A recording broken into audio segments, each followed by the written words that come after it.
Di Surabaya, seorang konglomerat paling berpengaruh sedang makan malam bersama putranya yang duduk di kursi roda di sebuah restoran fine dining di Pakuan Indah, ketika suasana mendadak terbelah oleh kemunculan seorang gadis miskin yang melangkah mantap dan, dengan ketenangan yang nyaris tak masuk akal, berkata bahwa ia hanya butuh sepiring nasi rames dan sebagai gantinya ia akan menyembuhkan anak sang ayah.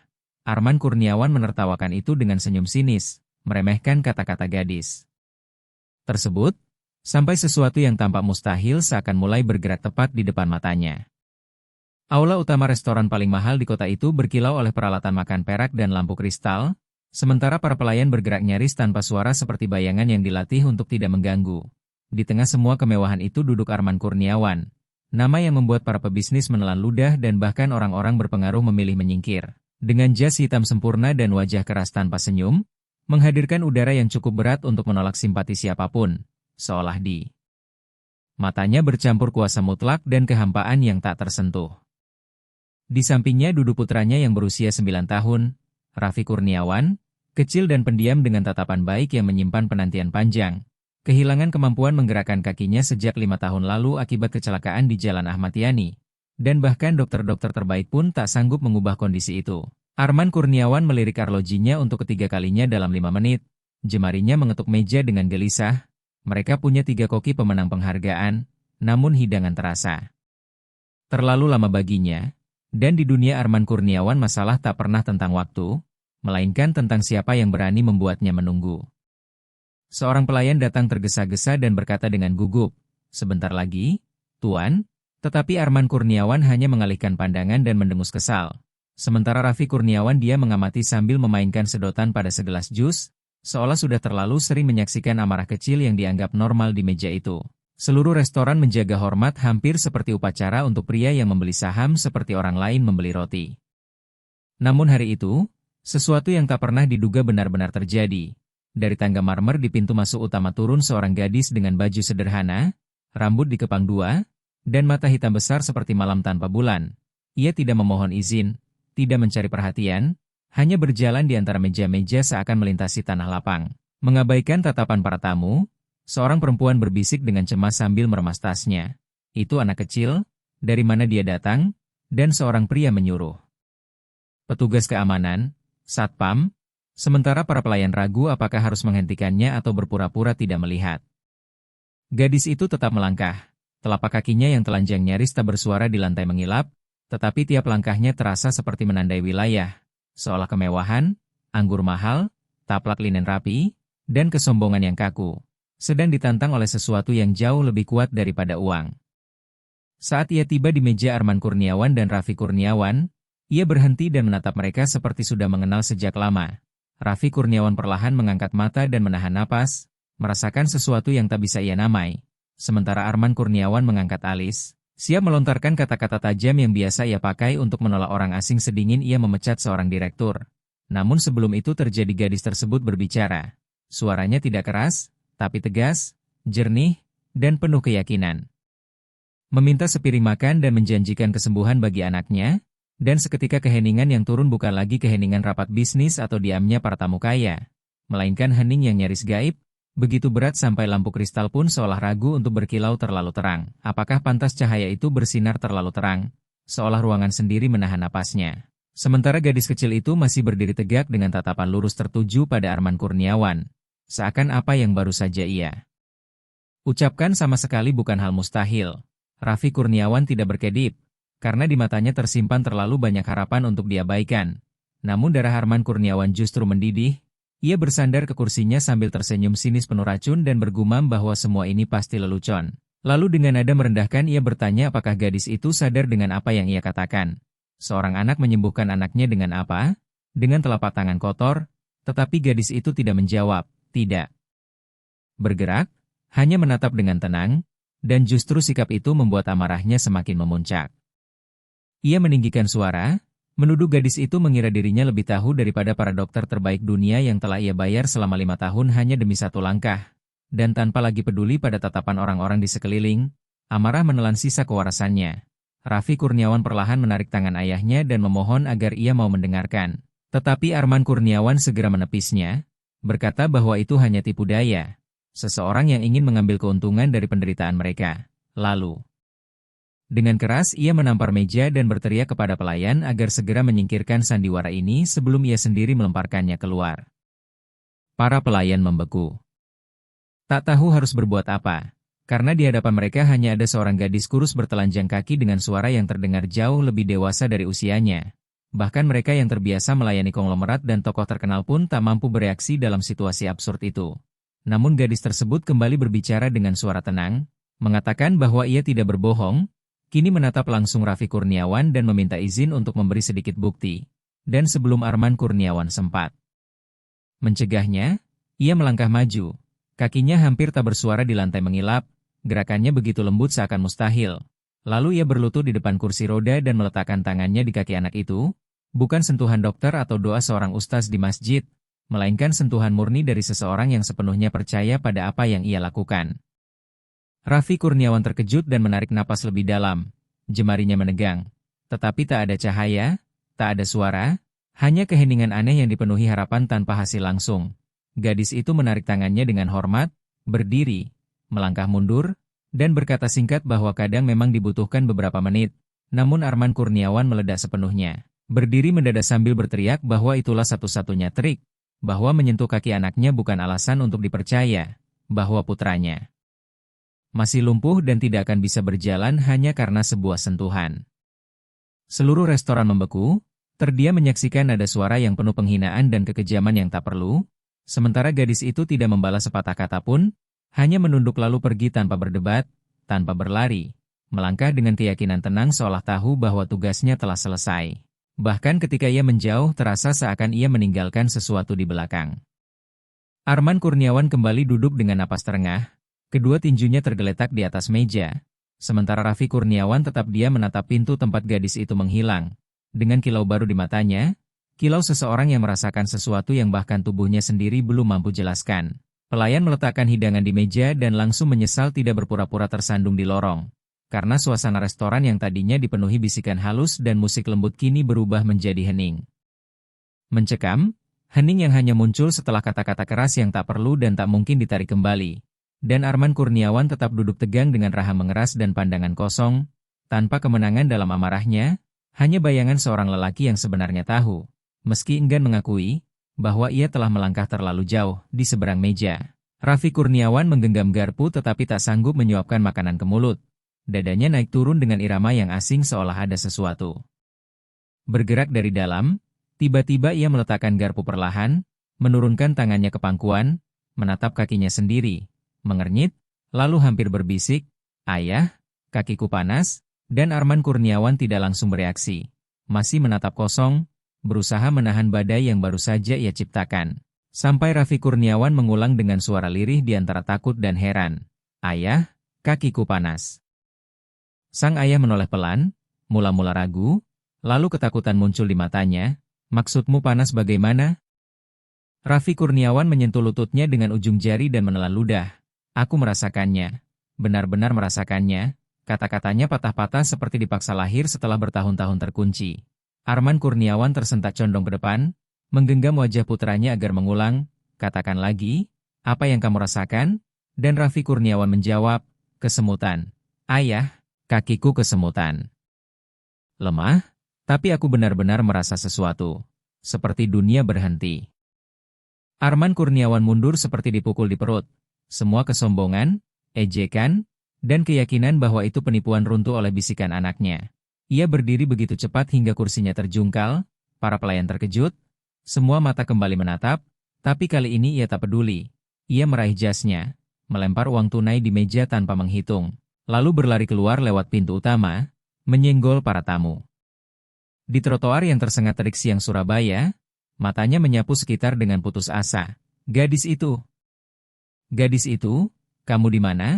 teriaknya tanpa tahu nama, lalu ia berlari ke sudut jalan, menoleh kiri kanan, menyeberang tanpa peduli lampu lalu lintas hingga nyaris tersambar taksi. Kepalanya berputar ke segala arah sambil memanggil dan memohon. Berlari menuju Taman Surya di seberang, mencari di bayang-bayang pepohonan, tetapi tak ada tanda, tak ada sosok. Hanya suaranya sendiri memantul dari dinding-dinding kota. Keringat mengucur di dahi Arman Kurniawan namun ia tak berhenti. Jantungnya terasa tersangkut di tenggorokan saat ia berbisik, "Tolong kembali," tanpa kesombongan, tanpa kendali, hanya seorang lelaki yang hancur di hadapan sesuatu yang tak mampu ia pahami.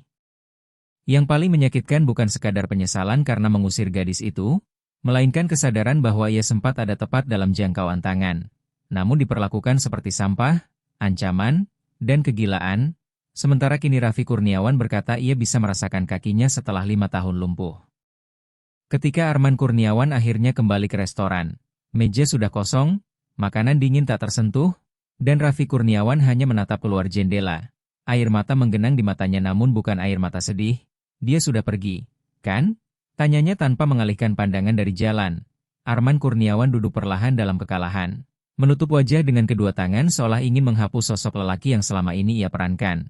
Lalu berkata parau bahwa gadis itu nyata tetapi ia tak sanggup melihatnya saat kesempatan ada di depan mata.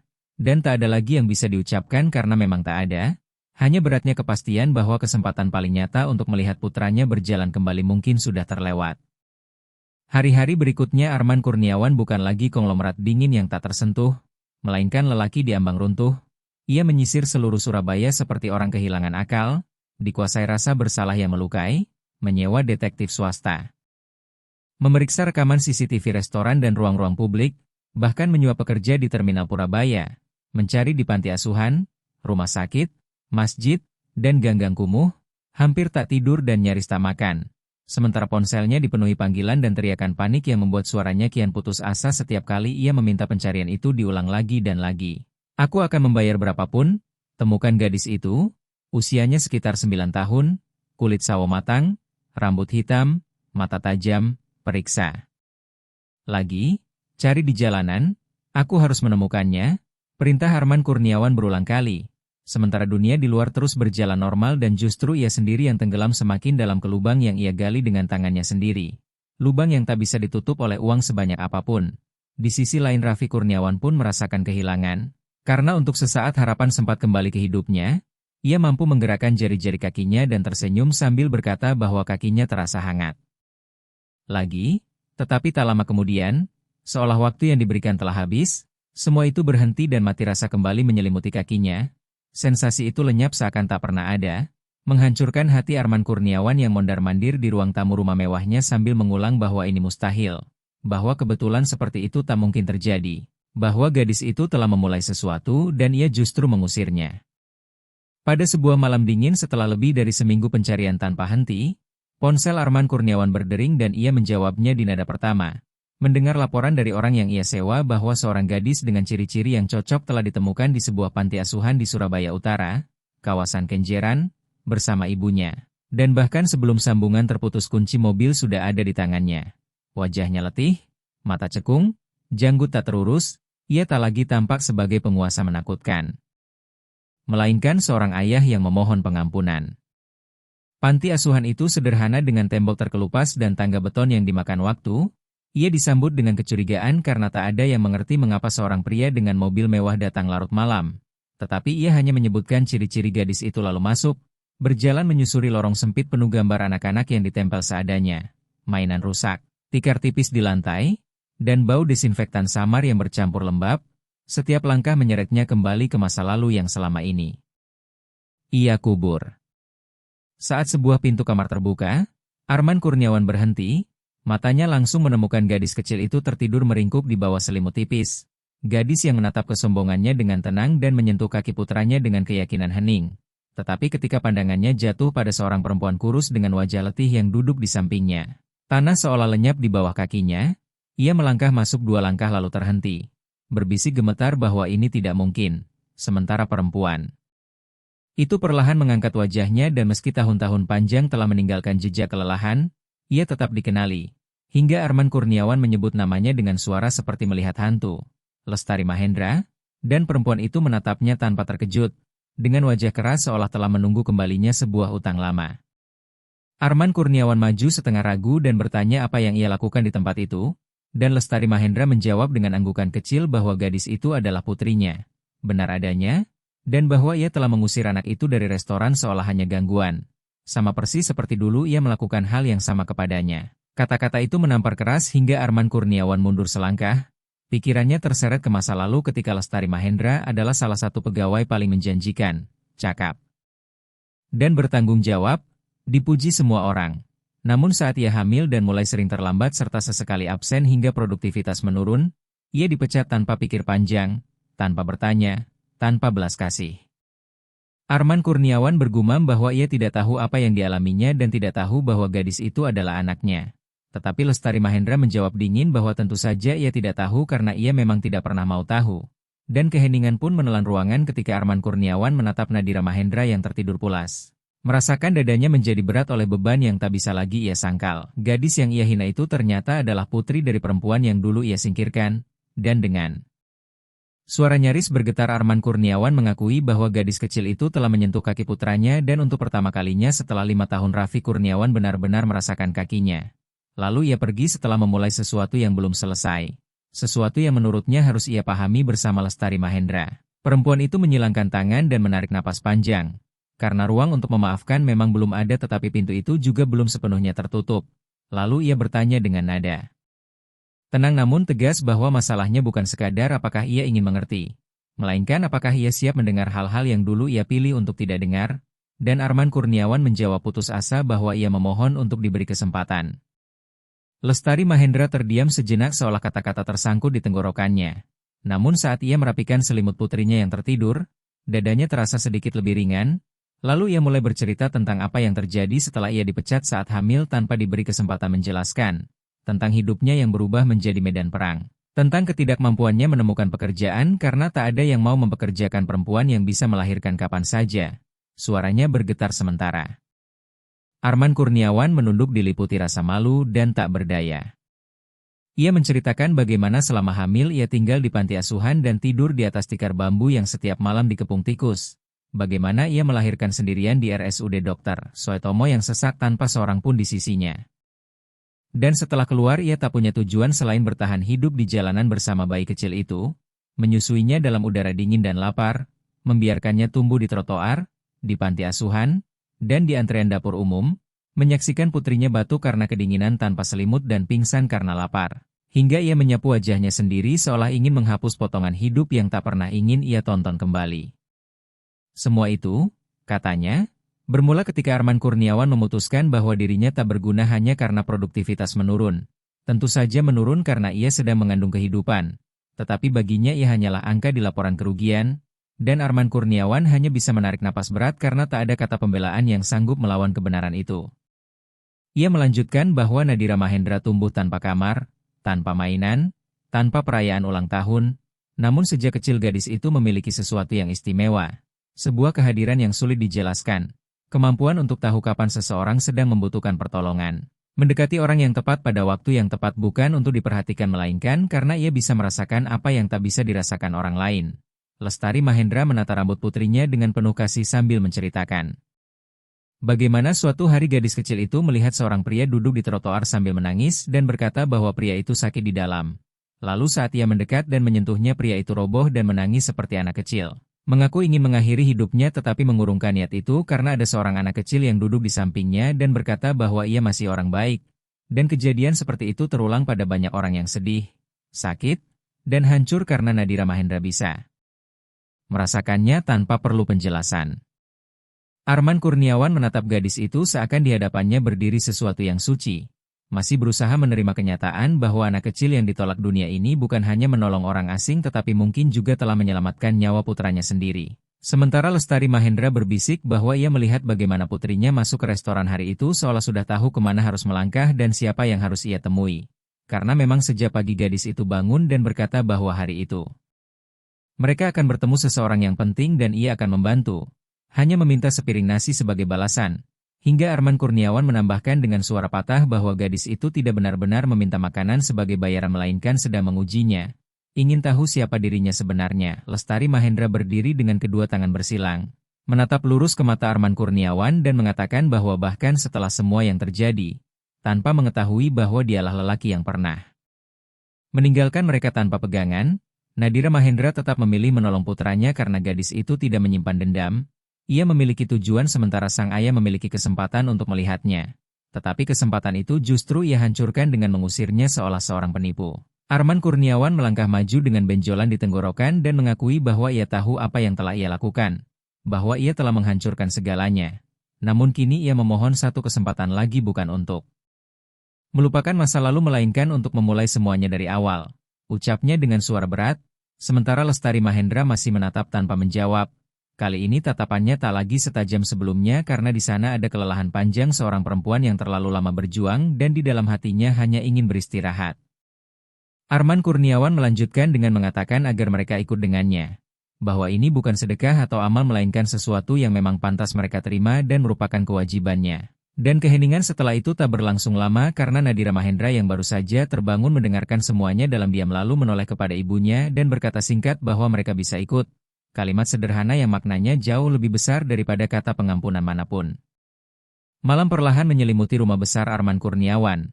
Seolah langit sendiri ragu memadamkan cahaya hari sepenuhnya, dan rumah itu terasa hidup bukan karena kemewahan melainkan karena sesuatu yang baru. Harapan yang untuk pertama kalinya setelah bertahun-tahun membuat dinding-dinding dingin itu menyimpan lebih dari sekadar harta. Saat Lestari Mahendra dan Nadira Mahendra melewati pintu besar, Arman Kurniawan menawarkan untuk menunjukkan kamar mereka. Tetapi Nadira Mahendra hanya menatapnya dengan tenang dan berkata bahwa ia ingin bersama Raffi Kurniawan sebentar saja. Hanya mereka berdua di kamar. Membuat Arman Kurniawan terdiam sejenak karena terkejut oleh keyakinan gadis itu sebelum akhirnya mengangguk dan menunjukkan jalan sambil mengatakan agar mereka menganggap rumah itu sebagai rumah sendiri dan ia akan ada jika diperlukan. Nadira Mahendra berjalan ringan seolah sudah tahu kemana harus menuju, tanpa meminta bantuan dan tanpa menoleh ke belakang. Melangkah tenang di lorong seperti tempat yang sudah dikenalnya meski belum pernah ia masuki.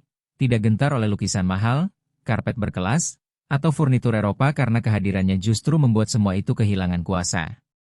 Di kamar, Raffi Kurniawan duduk di atas ranjang menatap jendela dan saat mendengar pintu terbuka ia tidak terkejut seakan sudah menunggu.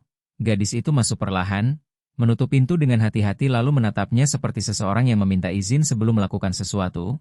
Menyapa lembut dan disambut Raffi Kurniawan dengan suara yang lebih hidup dari biasanya. Lalu Nadira Mahendra mendekat dan duduk di lantai di hadapannya. Diam sejenak menatap hingga Raffi Kurniawan menunduk dan berkata sedih bahwa kakinya mati rasa lagi.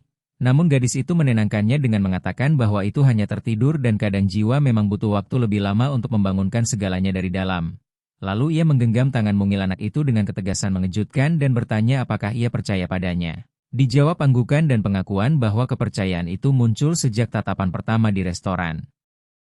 Hingga Nadira Mahendra tersenyum dan dengan ketenangan mutlak meletakkan tangannya di atas lutut Raffi Kurniawan. Menutup mata tanpa berkata sepatah kata pun, membiarkan kamar tetap hening dengan cahaya bulan dari taman di luar dan hanya napas mereka berdua yang terdengar. Sampai perlahan sesuatu mulai berubah ketika Raffi Kurniawan membuka mata lebar-lebar dan merasakan kehangatan ringan, tekanan halus, dan sesuatu yang perlahan bergerak dari dalam. Ini terjadi lagi, bisik Raffi Kurniawan dengan suara terputus-putus. Sementara Nadira Mahendra tetap diam seolah energi mengalir tenang melalui tangannya. Napas Raffi Kurniawan memburu. Jari-jarinya mulai bergerak dan otot betisnya bergetar. Ia meraba kakinya sendiri seakan ingin memastikan lewat sentuhan apa yang sedang ia rasakan. Lalu berujar dengan suara gemetar bahwa ia benar-benar merasakannya. Bahwa kesemutan itu kini sangat kuat, dan dengan susah payah ia menekan telapak kakinya ke lantai. Pertama satu lalu yang lain, hingga ranjang. Berderit pelan saat ia bertumpu pada sandaran kursi. Matanya terbuka lebar dan tubuhnya gemetar hebat. Nadira Mahendra menatapnya dengan tenang penuh konsentrasi. Dan pada saat itu Raffi Kurniawan bangkit dengan kaki yang masih bergetar dan tubuh yang belum stabil. Namun ia berdiri untuk pertama kalinya setelah 5 tahun. Mengulang dengan suara tak percaya bahwa ia berdiri. Sementara Nadira Mahendra tersenyum lembut dan mengatakan bahwa ia sedang terbangun dari dalam dan luar. Bahwa dirinya hanya mengingatkan tubuhnya bahwa ia masih ingat cara berjalan. Pintu kamar terbuka perlahan dan Arman Kurniawan muncul di ambang. Sebelumnya menunggu di luar untuk menghormati permintaan gadis itu. Tetapi ketika melihat putranya berdiri dengan tangan gemetar di udara seperti sedang belajar terbang, ia runtuh berlutut tanpa suara, tanpa teriakan, hanya air mata yang mengalir deras dalam keheningan penuh putus asa. Ia merangkak mendekat, memeluk kaki putranya, lalu tubuhnya, lalu wajahnya. Seakan ingin merangkul setiap bagian dari keajaiban itu sambil mengulang dengan suara tercekik bahwa putranya bisa berjalan. Dan Raffi Kurniawan menangis sambil tersenyum, mengatakan bahwa gadis itu adalah pahlawan super yang telah membangunkannya dari dalam. Arman Kurniawan menoleh ke arah Nadira Mahendra yang duduk tenang menyaksikan tanpa kebanggaan dan tanpa haus pujian. Seperti seseorang yang tahu bahwa yang terpenting bukan dilihat melainkan dibutuhkan. Dan di kamar yang tak mampu ditembus dokter, terapis, atau ilmuwan manapun itu, gadis kecil tersebut melakukan sesuatu yang tak sanggup dilakukan siapapun, tanpa tepuk tangan dan tanpa saksi, hanya dengan keyakinan. Arman Kurniawan masih berlutut ketika Raffi Kurniawan, dengan langkah pendek dan goyah, justru membantunya berdiri. Kini sang anak menopang ayahnya bukan dengan tenaga fisik melainkan dengan mukjizat yang hidup di kakinya dan di matanya. Sementara Arman Kurniawan menghapus air mata dengan kebingungan yang penuh syukur, ingin berterima kasih, ingin meminta maaf, ingin melakukan segalanya sekaligus, tetapi Nadira Mahendra yang duduk di sudut ruangan hanya mengamati dengan wajah tanpa euforia. Tanpa kesombongan, tanpa kepolosan kekanak-kanakan, dan tanpa rasa kemenangan, hanya ketenangan mendalam seolah baginya semua ini baru permulaan. Beberapa jam kemudian di ruang tamu utama rumah, Arman Kurniawan menuang air dengan tangan gemetar. Sementara Lestari Mahendra duduk di sofa bersama putrinya masih sulit mempercayai apa yang terjadi. Raffi Kurniawan berbaring di antara bantal dengan senyum damai seseorang yang menemukan kembali sesuatu yang telah lama dianggap hilang.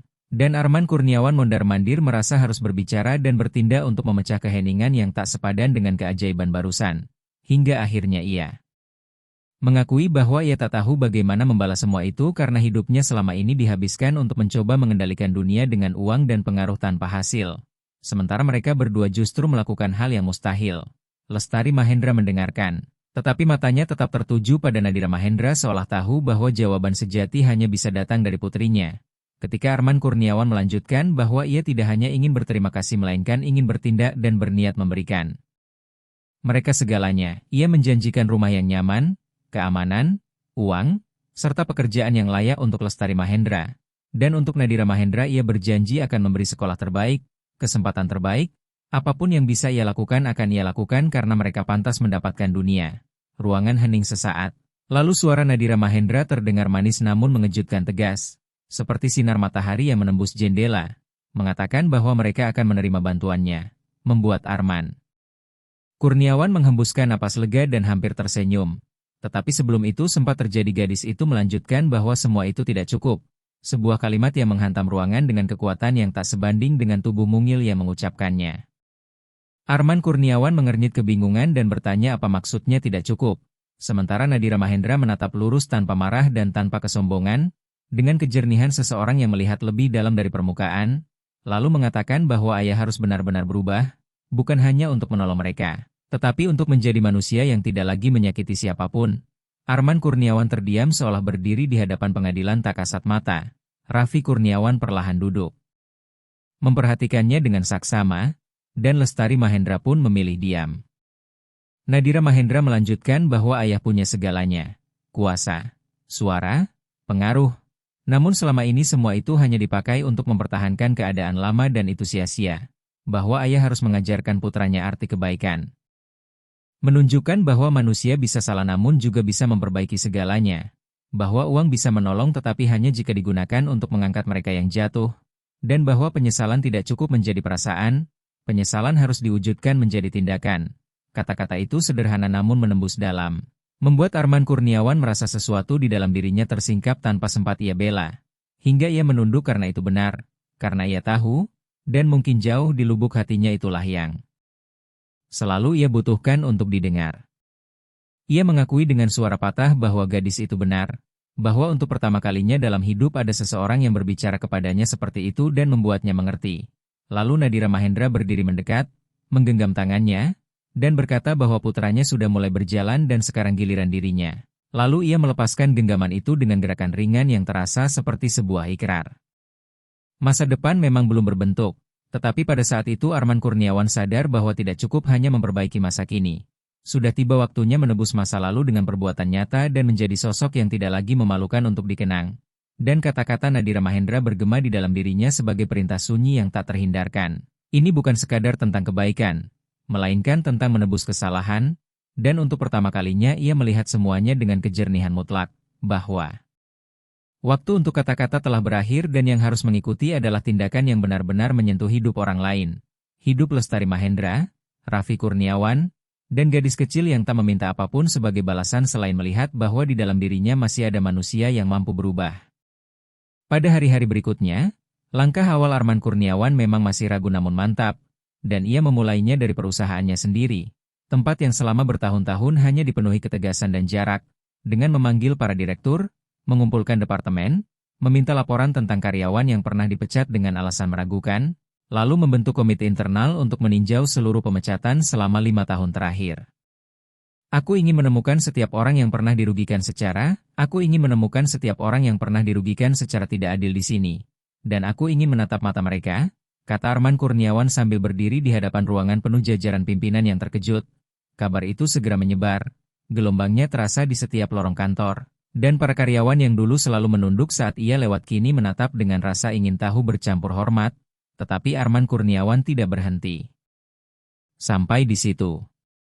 Ia mengumpulkan catatan keuntungan perusahaannya selama puluhan tahun, meninjau ulang seluruh investasinya, lalu mulai memangkas kemewahan pribadinya dan menyumbangkan miliaran rupiah kepada lembaga yang membantu ibu tunggal, perempuan rentan, dan anak-anak di panti asuhan.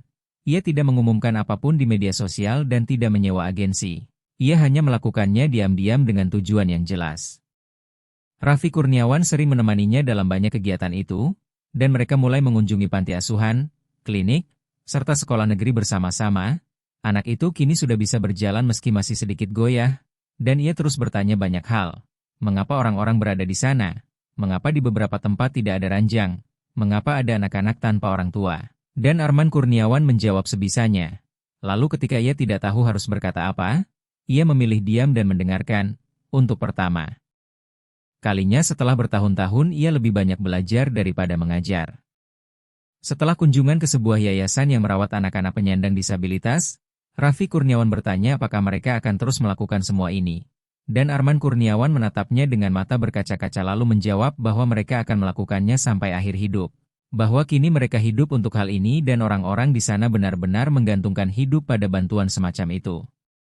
Bersama-sama mereka membangun program rehabilitasi anak dengan fisioterapi gratis, memperluas rumah singgah, dan Arman Kurniawan mulai memberikan beasiswa melalui perusahaannya sendiri. Bahkan menambahkan klausul dalam kontrak agar selalu tersedia lowongan khusus bagi para ibu yang sedang memulai hidup baru. Ia menjadi orang yang berbeda. Bahkan lebih dari itu, ia menjadi orang yang seharusnya ia jadi sejak awal. Kadang di tengah rapat dengan tokoh masyarakat atau saat kunjungan ke proyek sosial, Arman Kurniawan memandang putranya dengan takjub dan teringat pada Nadira Mahendra.